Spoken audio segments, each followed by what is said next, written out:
को उठाओ। आज का वचन आपकी जिंदगी में 100 गुना फलों को लेके आए। अंधकार की शक्तियां इन वचनों को चुरा ना सके। यीशु मसीह के नाम में इस वचन के इन्फ्लुएंस के नीचे आने वाला हर एक व्यक्ति आशीषित हो और अपने उस अगले लेवल को हासिल करे। परमेश्वर उसे गवाहियों से भरे, वो अपने उद्धार को बनाए रखे। प्रभु यीशु मसीह के सामर्थी नाम में हम मांगते हैं, आमीन। ऊंचा आशीष, ऊंची चर्च, तारीफ करो जोर से जोर से जोर से। स्वागत है यीशु मसीह की हुजूरी में आपका, आमीन। बैठ जाओ अपने शरीर में। अपने पड़ोसी को बोलो, ध्यान से सुन, क्योंकि सुनना विश्वास को पैदा करता है, आमीन। पहला कुरिन्थियां 12 उसकी 1 से लेके 11 आयत तक जब हम पढ़ते हैं तो बाइबल कहती है परमेश्वर हमें वरदानों के विषय में बताता है। और 10 आयत में जो वरदान लिखा है उसमें लिखा, फिर किसी को सामर्थ के काम करने की शक्ति, किसी को भविष्यवाणी की, किसी को आत्माओं की परख, किसी को अनेक प्रकार की भाषा और किसी को भाषाओं का अर्थ बताना। अपने पड़ोसी को बोलो, सुनना विश्वास को पैदा करता, ध्यान से सुन, और सुनना मसीह के वचनों को, आमीन। आपको हथियारों के बारे में बताया जा रहा है पिछले कुछ वीरवार से, और हमारे हथियार कौन से हैं? आत्मिक के शारीरिक। बाइबल कहती है आपको आत्मिक हथियार दिए गए ताकि आप शैतान के जलते हुए तीरों को बुझा सके, सब कुछ पूरा करके स्थिर रह सके, आमीन। आपको गैर भाषा के बारे में बताया गया कि अगर गैर भाषा आपके पास है तो आप परमेश्वर की भाषा बोल सकते हैं। जो शैतान ने छीना आप उसे वापस ले सकते हैं। जो शैतान आपकी लाइफ पे क्लेम करता है ये मेरा है, आप उसे वापस ले सकते हैं। और जो कुछ शैतान ने पकड़ा हुआ, कब्जा किया हुआ, आप उसे छुड़ाते हो जब आप गैर भाषा में बातें करते हो। ये हमने सुना हुआ है, आमीन। आत्माओं की परख के बारे में आपने सुना, हाँ या ना? जब एक व्यक्ति को आत्माओं की परख होती है, वो अपनी लाइफ की हर सिचुएशन के पीछे ये जान सकता है कि मेरी लाइफ में ये घटना हो रही है जिससे मैं निकल रहा हूं, इसके पीछे कौन सा आत्मा काम कर रहा है। बाइबल कहती परमेश्वर ने इसहाक को अपने मन मुताबिक, उसकी लव मैरिज नहीं हुई, अरेंज मैरिज हुई, और उसके बाप का नौकर उसके लड़की ढूंढने के लिए गया और उसने कहा कि परमेश्वर, जो कोई इस कुएं के पास लड़की आके मुझे पानी पिलाएगी और मेरे ऊंटों को भी पिलाएगी, वो तेरी ओर से होगी। और बाइबल कहती वो लड़की आई और उसने इसहाक के लिए उसने पत्नी चुना और इसहाक को बताया कि ये परमेश्वर ने भेजा। और बाइबल कहती फिर भी 20 साल उसकी पत्नी बांझ रही। क्यों? अगर इसहाक ये बात जानता था कि मेरा बाप, मेरी मां भी मुझे 90 साल में जन्मा था, और उसे उसकी आत्मा मालूम थी कि ये एक स्पिरिट है जिससे मुझे कवर करना है, जिससे मुझे आजाद होना है, और इसीलिए बाइबल कहती वो शाम को परमेश्वर का ध्यान करने के लिए मैदानों में जाया करता था। हालेलुया। मैदान में क्यों? उसे मालूम था ये एक स्पिरिट है, ये एक कर्स है, मुझे इससे आजाद होना है, तो मुझे परमेश्वर के नजदीक होना है।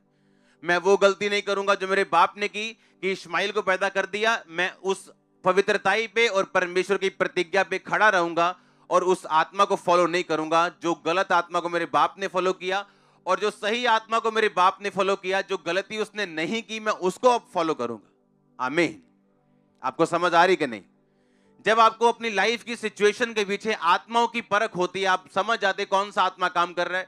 कि एक औरत में कोई कमी नहीं, लेकिन उसका हस्बैंड उससे कम सुंदर औरत के साथ फंसा हुआ है। और जब वो अपने घर वालों पे ध्यान दे, उसकी नानी भी यही प्रॉब्लम में थी, उसकी मां को भी ये प्रॉब्लम रही, अब उसको ये प्रॉब्लम रही। प्रॉब्लम आप में नहीं, प्रॉब्लम उस आत्मा में है जो आपके पीछे है। और जिस दिन आप उस आत्मा को पकड़ लेते हो, आपका हल होता है। आप समझ रहे हो कि नहीं? आपको मालूम होता है कि प्रार्थना में जब जाना है तो कौन सी आत्मा को डांटना है, और जब आत्माओं की परख नहीं होती आप फंसते हो। हालेलुया। लोग गलत रिश्तों में जाते हैं क्योंकि आत्माओं की परख नहीं। अगर आत्माओं की परख हो तो आप सही रिश्ता पकड़ लोगे, सही बिजनेस पकड़ लोगे, सही लोगों को पकड़ लोगे, क्योंकि जैसी आपकी संगति होगी वैसे आप होंगे, आमीन।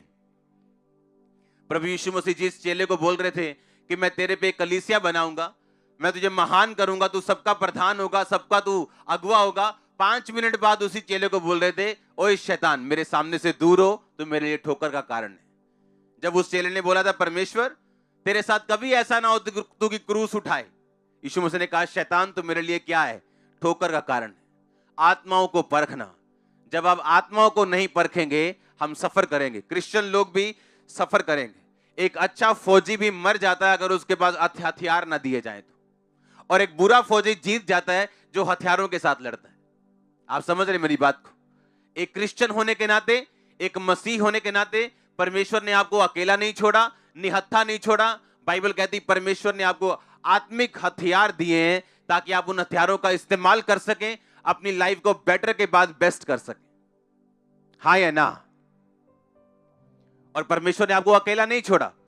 वो नहीं चाहता कोई भी विश्वासी जो है, इसीलिए तो चर्चिस है। अगर आज आपने उद्धार पा लिया, आपने आज बैप्टिज्म ले लिया, आपने लंगड़े चलते देखे, अंधों को आंखें देखी कि हाँ भी यीशु मसीह जीवित परमेश्वर में विश्वास करता हूं, आपने बैप्टिज्म लिया, उद्धार पा लिया, अब आगे क्या? अगर उद्धार पाना ही लास्ट है तो आपका काम खत्म हो चुका। फिर चर्च में हम क्या कर रहे हैं? बाइबल कहती परमेश्वर ने चर्च में प्रेरित, भविष्यद्वक्ता, पास्टर्स, टीचर्स, इवेंजलिस्ट ठहराएं ताकि लोग उन्नति करें, यानी वो आत्मिक हथियारों से इक्विप्ड हों, आत्मिक हथियारों से भरें और अपनी लाइफ में जीत के साथ वापस आएं और उनको देख के दूसरे लोग भी बचाए जाएं। ये परमेश्वर की मर्जी है, इसलिए आज आप चर्च में बैठे हो। हाँ या ना? और परमेश्वर यही चाहता है कि जो चर्च का काम है, जो मिनिस्ट्री का काम है, जो सेवकों का काम है, वो ये है कि आपको उन आत्मिक हथियारों के बारे में बताना, आत्मिक अधिकारों के बारे में बताना, ताकि आप अपनी लाइफ में निहत्थे ना रहें और शैतान के हाथों से सफर ना करें। हालेलुया। 2005 में 4-5 में एक लेडीज में से जो अन्य जातियों में से आई थी, दुष्ट आत्मा निकाल के, जब मैं वापिस जा रहा था अपने काम को, उस टाइम मैं अपना काम करता था, बिजनेस में था, तो मेरा ड्राइवर जो था, दुष्ट आत्मा ने मुझ पे अटैक किया और बोला इस ड्राइवर को गालियां निकाल। एकदम से मुझ पे उसी दुष्ट आत्मा का अटैक हुआ जिसको मैं निकाल के आया था। और पवित्र आत्मा ने मुझे बोला अगर तू दुष्ट आत्मा की बात को सुनेगा, अपने मुंह से उसकी बातों को निकालेगा या दुष्ट आत्मा के प्रभाव में रहेगा, ये शैतान तुझे कभी छोड़ के नहीं जाएगा। क्योंकि बाइबल कहती देखो मैंने तुम्हें सांपों और बिच्छुओं को रौंदने का क्या दिया? अधिकार दिया, किसी भी वस्तु से तुम्हें हानि। अब ये वचन मेरे लिए हथियार तब है अगर मैं इस वचन को इस्तेमाल करता हूं। आपके घर में चाकू अपने आप नहीं चलता, मोटर अपने आप नहीं चलती, आपको कुछ बटन दबाने पड़ते हैं, कुछ ऑपरेट करना पड़ता है। हाँ या ना? और परमेश्वर ने मुझे बताया कि तूने अपने मुंह से यह निकालना है कि शैतान, यह शरीर परमेश्वर का है, मैं तुझे समर्पित नहीं करूंगा, तेरी कही हुई बातें नहीं बोलूंगा, खेलूंगा नहीं, जो कुछ तू करेगा कहेगा मैं कुछ नहीं करूंगा। और मैंने अपने मुंह से निकालना शुरू किया इन सब शब्दों को, और वो शैतान कभी वापस नहीं आया। और सोचो अगर मुझे हथियारों के बारे में, वचन के बारे में मालूम ना होता तो आज मैं यही बोलता कि मैंने एक दुष्ट आत्मा निकाली थी, उसके बाद मुझ पे अटैक हुआ, अब मेरी लाइफ ऐसी है। जैसे बहुत सारे विश्वासी आज कहते हैं कि जब से मैंने ये काम किया था मुझे ये प्रॉब्लम हो गई थी, उसके बाद हम कभी नहीं उठे। आपको अपने आत्मिक हथियारों का यूज करना है, एक जेलसी, एक पवित्र जेलसी के साथ, और आप देखेंगे शैतान को घुटना टेकते हुए। और आपका आमीन छोटा चर्च। मैंने कहा आप शैतान को घुटना टेकते हुए देखने वाले हो। जोर से बोलो हालेलुया, जोर से जोर से जोर से। आप मेरी बात समझ रहे हो कि नहीं? ये हथियार आपको दिए गए आपकी ब्लेसिंग के लिए, आपके छुटकारे के लिए। हाँ या ना? और अगर आप इस्तेमाल नहीं करेंगे तो उसमें नुकसान किसका? आपका। क्योंकि परमेश्वर ने कहा मैं तुम्हें हथियारों से रहित नहीं छोड़ता, मैं तुम्हें हथियार देता हूं ताकि तुम उनका इस्तेमाल कर सको और शैतान के सब जलते हुए तीरों को बुझा सको, सब कुछ पूरा करके तुम स्थिर रह सको। आमीन। और आप जानते हो कि अगर आप पाप में हो तो आप इन हथियारों का इस्तेमाल नहीं कर सकते। अगर आप तैयार नहीं हो तो आप इन हथियारों का इस्तेमाल नहीं कर सकते। आपको तौबा की जरूरत पड़ेगी पहले, और आपको पापों को छोड़ना होगा ताकि आप इन वेपन्स का इस्तेमाल कर सको। पवित्रता ही आपका लाइसेंस है। कोई भी बंदूक रख सकता है लेकिन लाइसेंस चाहिए उसके लिए। पवित्रता ही आपका क्या है? यह आपका आत्मिक लाइसेंस है, आपके आत्मिक हथियारों को यूज करने के लिए। बिना पवित्रताई के इन हथियारों को यूज करना इल्लीगल है और परमेश्वर के सामने सही नहीं। हालेलुया। पवित्रताई आपका क्या है? लाइसेंस है इन हथियारों को यूज करने के लिए। आप सफर नहीं करेंगे, गरीबी के श्राप आप पे नहीं होंगे। मैं सच कह रहा हूं, मैंने कहा आप सफर नहीं करेंगे, आप दुखी नहीं होंगे, श्रापों के नीचे नहीं रहेंगे। आमीन, ऊंचा आशीष ऊंची। आत्माओं की परख, गैर भाषा, और बाइबल कहती किसी को गैर भाषाओं का अर्थ बताना। अब आपको लगता है कि मुझे इस वरदान की जरूरत नहीं। यूसुफ जब जेल में था, उसके पास दो बंदे आए, एक पिलाने वाले का प्रधान, यानी किचन में जो राजा के दो बंदे होते थे, एक ड्रिंक्स को देखने वाला, एक फूड को देखने वाला। एक देता स्ट्रॉबेरी ड्रिंक, पानी, सब कुछ अच्छा है, एक देता खाना, रोटी, मीट, पनीर, सब अच्छा है। दो प्रधान, दो हेड होते थे, और बाइबल कहती है दोनों हेड जेल में गए क्योंकि कुछ अपराध पकड़ा गया। जब वो जेल में थे तो वहां पे यूसुफ था, और बाइबल कहती है उन दोनों को सपना आया। और सपना क्या था? जब यूसुफ को मालूम हुआ कि ये दोनों उदास है, तो उसने कहा तुम उदास क्यों? कहता हमें एक सपना आया, लेकिन हमें उसका अर्थ नहीं मालूम। यूसुफ ने कहा बताओ। तो उसने कहा, कहता तीन मैं देख रहा हूं, दाख की बारी है, और उसमें 3 दाखें लगी हैं, और वो पक गई और उनका रस निकला। यूसुफ ने कहा 3 डालियों का मतलब 3 दिन है। 3 दिन के अंदर राजा तुम्हें फिर से वापिस उसी नौकरी पे रखेगा और तुम्हारी प्रतिष्ठा को फिर से वैसे करेगा। सुनो, दूसरे ने बताया, कहता मेरे सिर पे 3 रोटी की टोकरियां हैं और पक्षी उस रोटियों को खा रहे हैं। उसने कहा 3 दिन के अंदर राजा तुझे फांसी दे देगा और तेरी लाश को पक्षी खाएंगे, तेरे मांस को नोच के खाएंगे। और लिखा 3 दिन के बाद ऐसा ही हुआ। पिलाने वाले का प्रधान, पिलाने वाला हेड फिर से वापस नौकरी पे रखा गया और दूसरे को फांसी दे दी गई। और उसने कहा था यूसुफ ने कि जब तुम राजा के पास जाना और तुम्हारा सपना जो मैंने बताया उसका अर्थ अगर सही निकलता है, अगर तुम जानते हो कि मैंने परमेश्वर की ओर से बताया, तो तुम राजा से मेरा जिक्र करना। पर उन्होंने राजा से जिक्र नहीं किया। फिर कुछ साल, 2 साल बीतने पर बाइबल कहती है राजा को एक सपना आया कि 7 मोटी मोटी गाय नदी के तट पर घास चर रही, और उसके बाद 7 कुरूप भद्दी दिखने वाली गाय उन 7 मोटी गायों को खा जाती। और राजा को इसका अर्थ कोई नहीं बता सका। फिर यूसुफ बुलाया गया और यूसुफ ने कहा उन 7 मोटी गायों का अर्थ यह है कि 7 साल जो अगले होंगे उनमें बहुतायत की फसल होगी। और करूब गायों का मतलब यह है कि 7 साल फिर ऐसे अकाल के होंगे कि वो सब फसल को खा जाएंगे और देश की और लोगों की हानि होगी। अब कहां लिखा था 7 गायों का मतलब जो है वो 7 साल होंगे, और ये कहां लिखा था कि 3 डालियों का मतलब, दाखरस की डालियों का मतलब 3 दिन होगा? क्योंकि जो आत्मा की बातें हैं वो किसी बाइबल स्टडी में आपको सिखाई नहीं जा सकती। आप ध्यान से समझो, कितने मेरी बात को समझ रहे हैं? अब किसने बताया कि 3 डालियों का मतलब जो होगा वो 3 दिन होगा, और 7 गायों का मतलब जो होगा वो 7 साल होगा? किसी ने नहीं बताया, लेकिन ये पवित्र आत्मा ने उसे बताया। और पवित्र आत्मा आपको बता सकता है अगर आप उसके साथ लिंक्ड हो, अगर आप पवित्रताई में हो।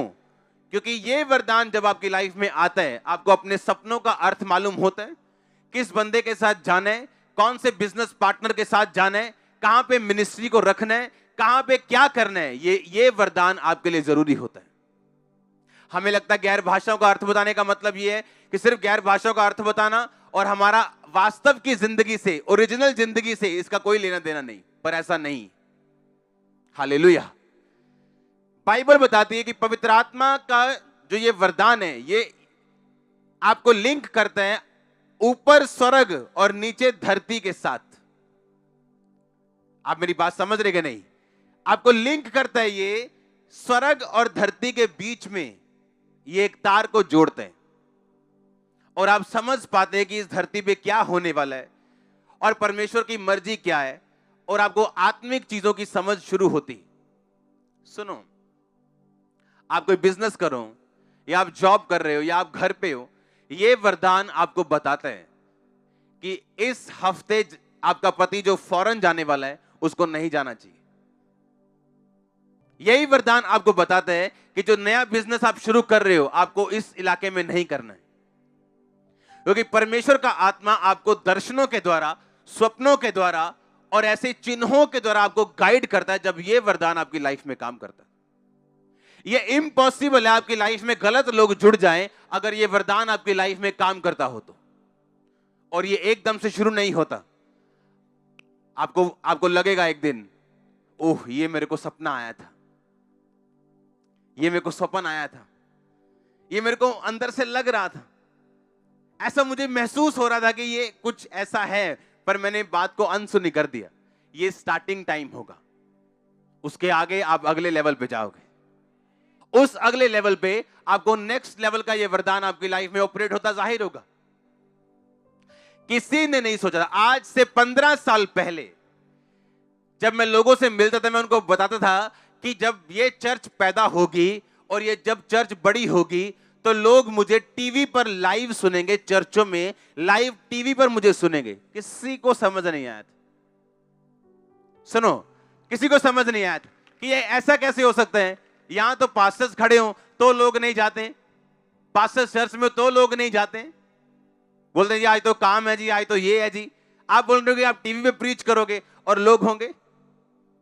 और गुरदासपुर चर्च इंडिया की बिगेस्ट चर्च है, ब्रांच है, जो एक महीने में हजारों क्रॉस कर, पहली चर्च इंडिया की। और कैसे? जब ये वरदान आपकी लाइफ में काम करना शुरू करते हैं, आपको मालूम होता है कि डिवाइन गाइडेंस आपकी लाइफ का हिस्सा बनती है।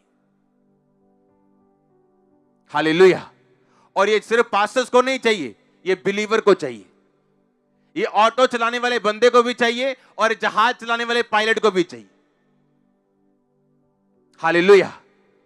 और बाइबल कहती इन्हीं वरदानों के द्वारा यूसुफ राजा के सामने प्रकट किया गया, और राजा के सामने जब उसकी बुद्धि, उसके वरदान प्रकट हुए, राजा ने कहा मेरे बाद तू होगा इस देश का प्रधानमंत्री, तू अभी। क्योंकि जब आत्मिकता आपकी लाइफ में बढ़ती, आपकी वैल्यू बढ़ती। हालेलुया। जब आत्मिक वरदान आपकी लाइफ में बढ़ते, आत्मिक समझ बढ़ती, आपकी वैल्यू धरती में बढ़ती। हालेलुया। और आप इमेजिन करो, ये कौन आपको बताएगा कि ये 3 डालियों का मतलब 3 दिन होगा और 7 गायों का मतलब 7 साल होगा? ये कोई आपको नहीं बता सकता अगर आप परमेश्वर के साथ डायरेक्टली लिंक नहीं है तो। आमीन। और जब आप परमेश्वर से डायरेक्टली लिंक्ड हैं, आपको आपके सपने वो नहीं होंगे जो लोगों के होते हैं।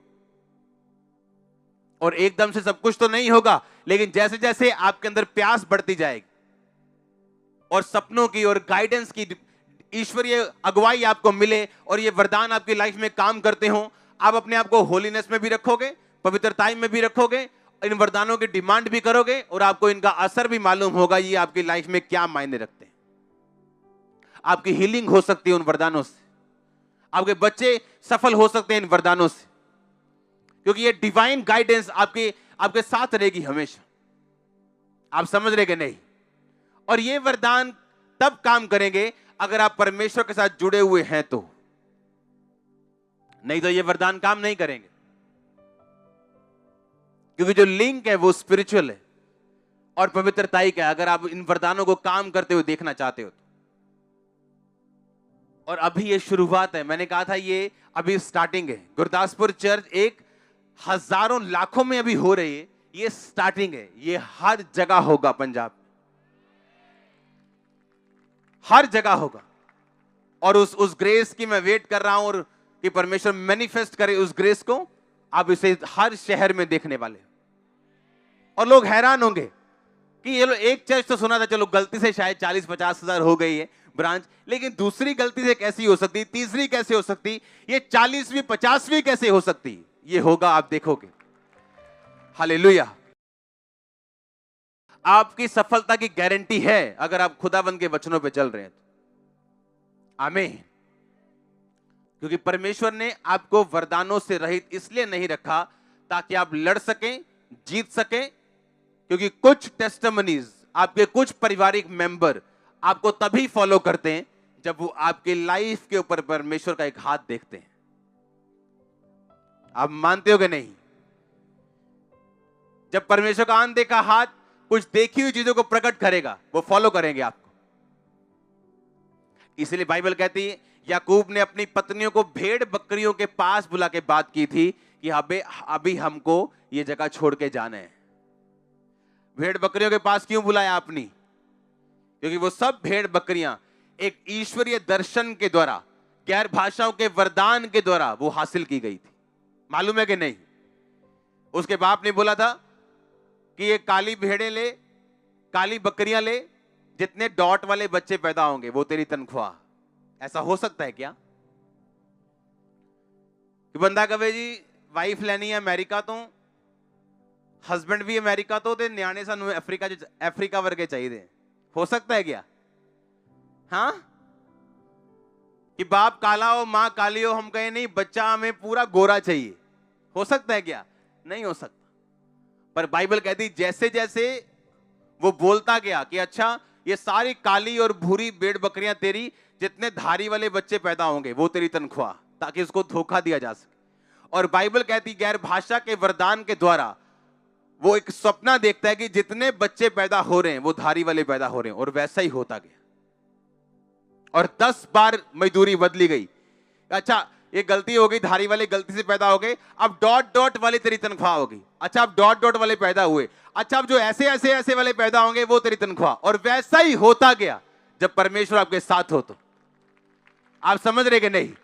आपको यह बात समझने की वरदानों के बिना आपकी लाइफ अधूरी, और बिना वरदानों के चलना, बिना हथियारों के चलना एक पूरी चले चलाए युद्ध में मूर्खों के जैसे चलने वाली बात होगी। और सोचो शैतान कितना उन लोगों को धोखा दे रहा होगा जो लोग पवित्रताई में नहीं, जानबूझ के पाप में, क्योंकि ऐसे लोगों की लाइफ में वरदानों का काम करना पॉसिबल नहीं।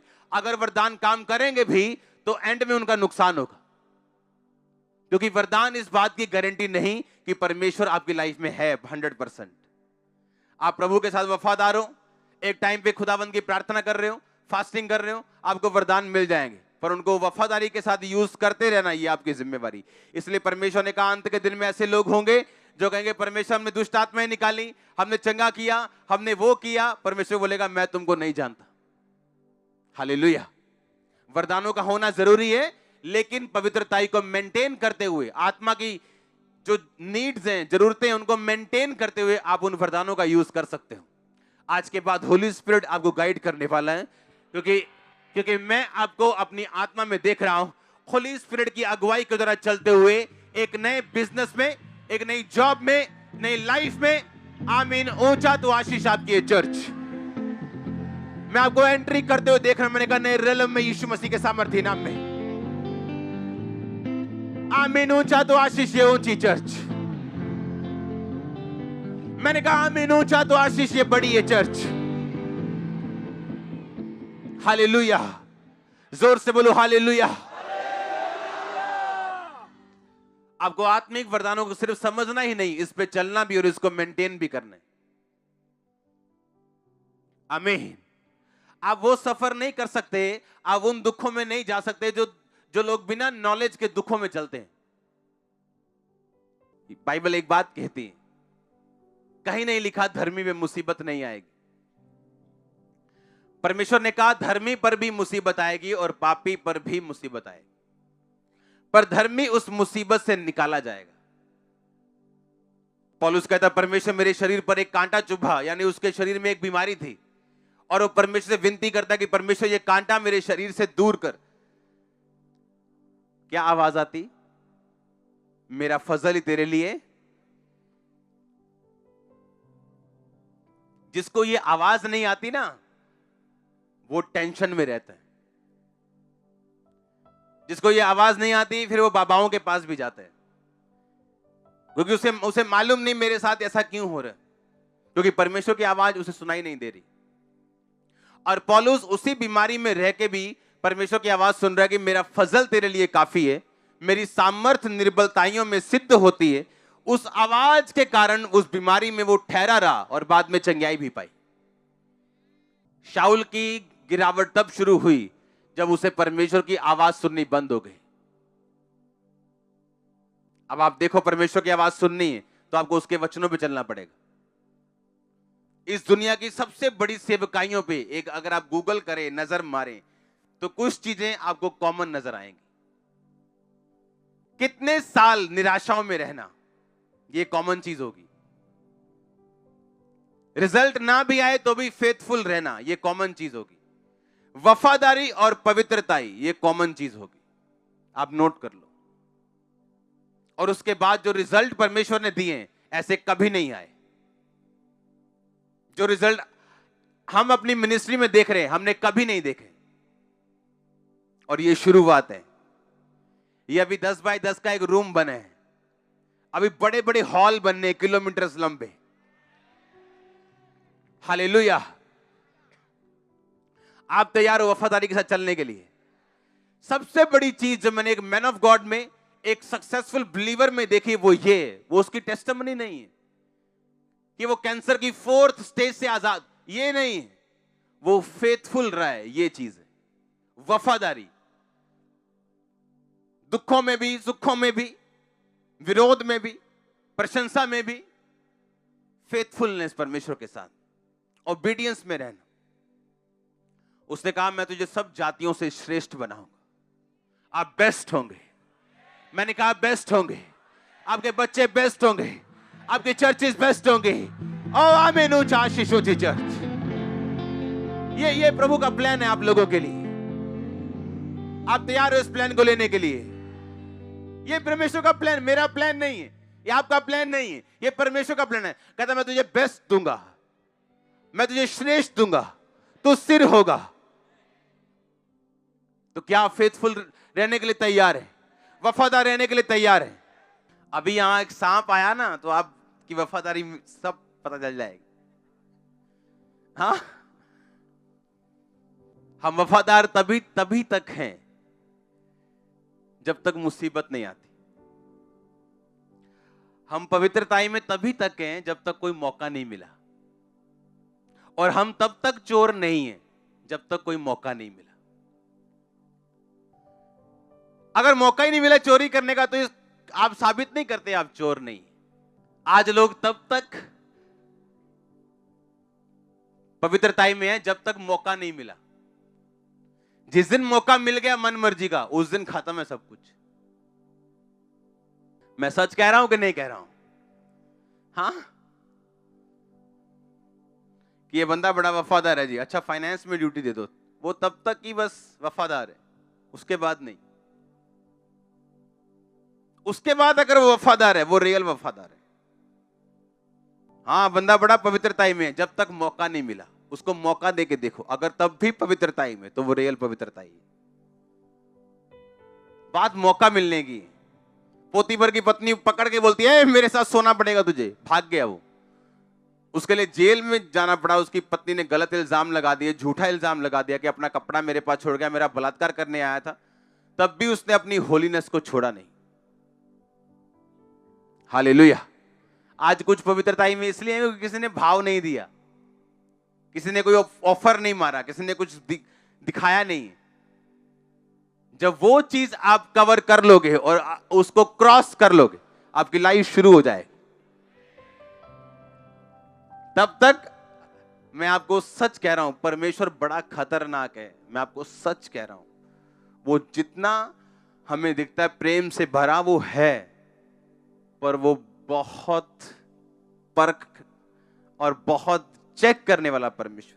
ऐसा पॉसिबल है कि आप इस बिलीवर हो और वो आपको 20 साल परखे, क्योंकि उसको अब तक आप पे भरोसा नहीं कि जिस दिन आपको मौका मिलेगा आप ठहरे रहेंगे या नहीं। एक सेवक की कलीसिया हो गई 40-50 हजार, और उस अफ्रीका के उस इलाके की सबसे बड़ी चर्च है वो। उस शहर की पॉपुलेशन 60,000 है और उसकी चर्च में 35,000 लोग। पूरे शहर में 60,000 लोग। और वो एक दिन प्रभु से कह रहा है, प्रभु ये वाली चीज मैं मांग रहा हूं, तूने मुझे क्यों नहीं दी? परमेश्वर ने कहा मैं अभी तक तुझे परख रहा हूं। कहता है अभी तक मैं परखा जा रहा हूं? इतने दुख सहने के बाद, इतना काम करने के बाद, तो विश्वासियों का क्या हाल होगा? अगर मैं परखा जा रहा हूं तो विश्वासी कहां बैठे? आप नहीं जानते कौन सा पाप परमेश्वर शैतान को यूज करके आपके आगे कर रहा है, आपको परखने के लिए कि वो नेक्स्ट लेवल आपके लिए तैयार है या नहीं, कि आपको अभी यहीं बैठना चाहिए, दैट्स इट, जहां आप हो। और आपको मालूम नहीं कितने लोग फेल हो जाते हैं उस चैलेंज में। अगर आपने शरीर पर काबू नहीं पाया, आपने अपनी लाइफ पर काबू नहीं पाया। अगर लाइफ की हर हिस्सा काबू में चाहते हो, मन मर्जी चाहते हो, तो शरीर पे आपको काबू करना पड़ेगा। बाइबल कहती परमेश्वर लव है, प्यार है। God is and love is, ये गलत है। गॉड इज लव, ये ठीक है, पर लव इज गॉड, ये गलत है। अमेरिका में एक बंदा कहता कि मैंने घोड़ी के साथ शादी करनी क्योंकि मुझे घोड़ी से प्यार है।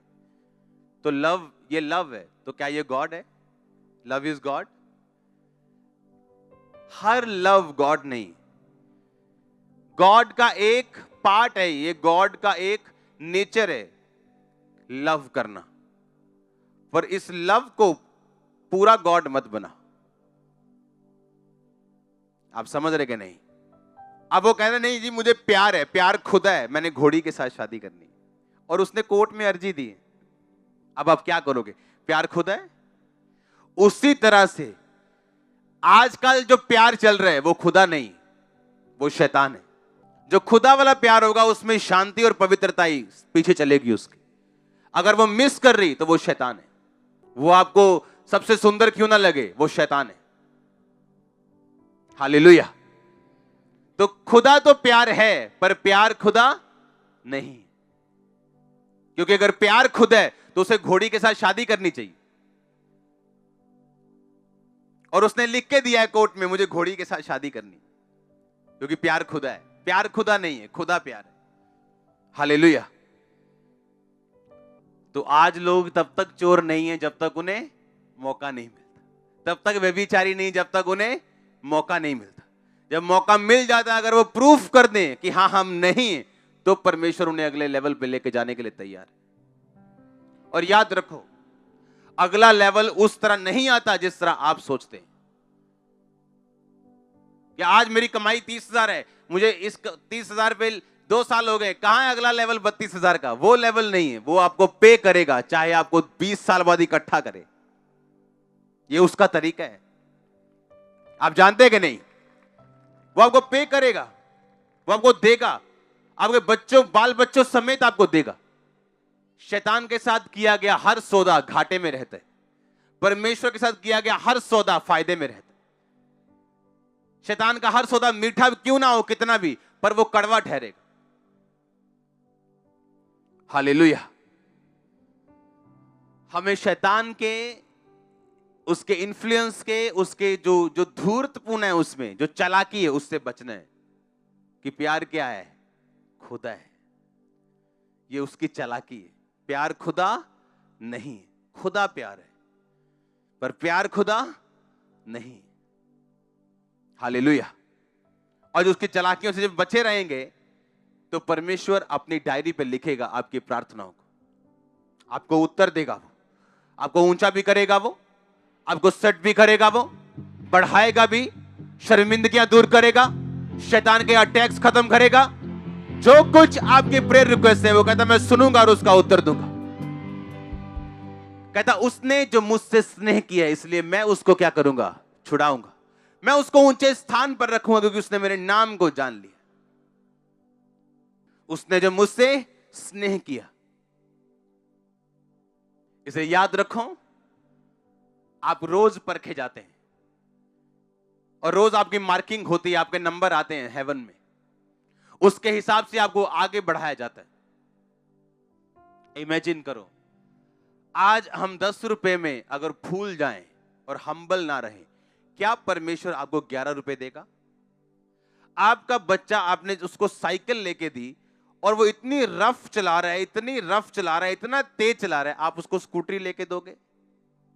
अगर आप लेके दोगे तो आप उसकी सौतेली मां हो, क्योंकि आपको फिक्र नहीं है उसकी, आप केयरलेस मां हो। और बाइबल कहती हमारा परमेश्वर मां से भी ज्यादा प्यार करता है। वो ऐसी कोई चीज हमें नहीं देना चाहता जिससे हमारा नुकसान हो, हम हैंडल ना कर सके। आज वही ग्रेस हमारी लाइफ पे है, उतनी ही ब्लेसिंग है जितनी हम हैंडल कर सकते। इसलिए परमेश्वर ने कहा, परमेश्वर के हाथ के नीचे दीनता से रहो ताकि उचित समय पर वो तुम्हें बढ़ाए। हालेलुया। और ये वफादारी, ये पवित्रताई और अपने टेस्ट में पास होना, ये हम्बलनेस की निशानी। हालेलुया। और जब हम्बलनेस, जब नम्रता जाती है तो ठोकर आती है। आप बढ़ने के लिए आए हो, ये प्रभु का मास्टर प्लान है। आपके बच्चों को वो वहां लेके जाना चाहता है जहां आपका खानदान नहीं गया हो। मैं सच कह रहा हूं, ये परमेश्वर का हार्ट बता रहा हूं मैं आपको। पर उसको आपकी कोऑपरेशन चाहिए, क्योंकि वो वहां कार्य नहीं कर सकता जहां सब कुछ बाइबल के खिलाफ होता हो। हालेलुया। संडे मैंने एक चीज खुदावंद के नाम में लोगों को बताई थी कि आपके टाइट की परमेश्वर परवाह नहीं करता अगर आप पवित्रताई में नहीं हो तो। आपका टाइट काम नहीं करता आपकी लाइफ में अगर आप होलीनेस में नहीं हो तो। टाइट जो है ये एक वाचा है, ये एक कवनेंट है, ये प्रॉमिस नहीं है। परमेश्वर आपको अमीर और आशीषित करेगा, ये वाचा नहीं है, ये प्रॉमिस, ये वायदा नहीं है, ये एक वाचा है कि अगर तुम मुझे टाइट देगा मैं तुझे ब्लेस करूंगा। चंगाई करने का एक वायदा है, मेरे कोड़े खाने से तू चंगा, धर्मी का वंश, ये वायदा है। पर अमीरी का एक भी वायदा नहीं। इसलिए याकूब ने कहा था, जो कुछ तू मुझे देगा उसका 10वां हिस्सा मैं तुम्हें दूंगा। पर वो 10वां हिस्सा कभी काम नहीं करेगा अगर आप परमेश्वर के साथ वाचा में और पवित्रता में नहीं हो तो। आप शराब बेच रहे हो और 10वां हिस्सा चर्च में लेके आ रहे हो, वो किसी काम का नहीं, मत लेके आओ। वो 10वां हिस्सा वही काम करेगा जो आपने अंडर होलीनेस की, परमेश्वर की वफादारी की अगुवाई में दी है। आमीन। वो 10वां हिस्सा ये प्रूफ है कि आप प्रभु के साथ एक वाचा में हैं कि उसके काम के लिए या आप अपनी ब्लेसिंग के लिए। खुदाबंद का काम नहीं रुकता अगर आप टाइट देना बंद कर देंगे तो। हालेलुया। खुदाबंद को किसी सपोर्ट की जरूरत नहीं, लेकिन ये हमारे लिए आज ये चर्च ब्लेस्ड है क्योंकि ये टाइट पे विश्वास करती है, वाचा पे विश्वास करती है। आमीन। और इसलिए हेवन खुला हुआ है चर्च के ऊपर और आप महसूस कर सकते हैं। और आगे आगे तो दिखेगा ऐसा कि आंख बंद करके भी दिखेगा। अब तो आंख खुल के दिख रहा है, आंख बंद करके भी दिखेगा। ये परमेश्वर का प्लान है आप लोगों के लिए। आपको आगे बढ़ना है। आमीन। ऊंचा आशीष, ऊंची चर्च। कुछ लोग सोचते हैं यार सारा हफ्ता मैं ठीक रहता हूं, पर जब मैं इस चर्च में आता हूं ना बड़ी लानते पड़ती हैं, मार पड़ती है वहां। क्या करूं? उस कैंसर के फोड़े को काट दो, सदा के लिए आराम ले लो। क्योंकि खुदा प्यार है, पर प्यार खुदा नहीं। वो खुदा का एक छोटा सा हिस्सा है, एक प्यार, पवित्रताई, दया, जेलसी, पवित्र जेलसी कि तुम मुझे अलावा किसी और को ईश्वर, ये उसके हिस्से हैं, ये उसके फीलिंग्स है, ये उसके इमोशंस हैं। पर एक इमोशन को लेके पूरा खुदा मत बना। अपने हाथों को उठाओ, बोलो मुझे आत्मिक समझ दे, मुझे आत्मा में बढ़ा। खुदाबंद तेरी दया मुझ पे हो। अपने हाथों को उठाओ और बोलो इन वरदानों से मुझे भर, आत्माओं की परख से, गैर भाषाओं से, गैर भाषा के वरदान, गैर भाषा का अर्थ, ये सब मुझे दे खुदाबंद। मुझसे बात कर सपनों के द्वारा, मुझसे बात कर दर्शनों के द्वारा, मुझसे बात कर खुदाबंद। उठाओ अपने हाथों को, थैंक यू जीसस बोलते हैं ऊंची आवाज में। प्रभु यीशु मसीह के नाम में हम मांगते हैं। मेरा यह बिलीव है आप इस वचन पे मनन करोगे। हाँ, आपको मेरी बातें याद आएंगी कि मैं तब तक पवित्रताई में हूं जब तक मुझे मौका नहीं मिला। आज मुझे मौका मिला और मुझे साबित करना है कि मैं पवित्रताई में हूं। मैं तब तक चोर नहीं हूं जब तक मौका नहीं मिला। आज मुझे मौका मिला है, आज मैं साबित करूंगा मैं चोर नहीं हूं। आप नहीं जानते परमेश्वर आपको परखता है, आपको फेल पाता है और आपको मालूम भी नहीं होता। और छोटी सी चीज में आपको पास पाता है, आपको मालूम नहीं होता, पर रिजल्ट आता है बोर्ड के ऊपर। आप अपना बोर्ड रिजल्ट जरूर देखोगे, आपको मालूम होगा आप फर्स्ट नंबर से, फर्स्ट पोजीशन से पास। हाँ, तो जब वो आज से आपको परखे, क्या करना है? वफादार रहना है। उस टाइम कोई आपको देखता नहीं, आपका बाप जॉब पे, बिजनेस में, आपकी मम्मी बर्तन धो रही, कोई आपको देख नहीं रहा, पर कौन देख रहे हैं? जिसने प्रमोशन भेजनी, जिसने आपके बॉस के हार्ट को चेंज करना है, जिसने जो ओवरी में एग नहीं बनता, जिसने उस एग को बनाना है जो दवाई नहीं कर सकती। आप मेरी बात समझ रहे हैं? जिसने उस कस्टमर के दिल में डालना है कि वो आपसे मिले, उसको अगर धोखा दोगे तो नीचे वफादारी की आस मत रखना। उठाओ हाथों को, याद रखो, अगर खुदा को धोखा दिया तो इंसान क्या देंगे? क्या देंगे? अगर खुदा के साथ वफादार हो तो इंसान जो कुछ भी आपके साथ करे, आप अपने आप को परफेक्ट होता हुआ देखेंगे। कहते ना, कुब्बे दे लत मारी तो कुब्बा की हो गया। आपके लोग टांग मारेंगे और आप सीधे होंगे। आप बोलेंगे वाह वाह। आमीन। आपकी लाइफ बेटर होती जाएगी, रिलैक्स्ड होती जाएगी, आशीषित होती जाएगी। फ्रेंड के पीछे एंड लिखा हुआ है, हाँ, END। हर फ्रेंडशिप का एंड है। अगर उसको अपना दिल दे दोगे खुदा को, कभी एंड नहीं। वो आपके बच्चों का, पोतों का, वो दोस्त बना रहेगा और कभी निराशा नहीं होगी। उठाओ हाथों को, थैंक यू जीसस। अपना हार्ट खुदावन को दो, अपना दिल खुदावन को दो, पवित्रताई के वरदान को, गैर भाषा के वरदान को, अर्थ को,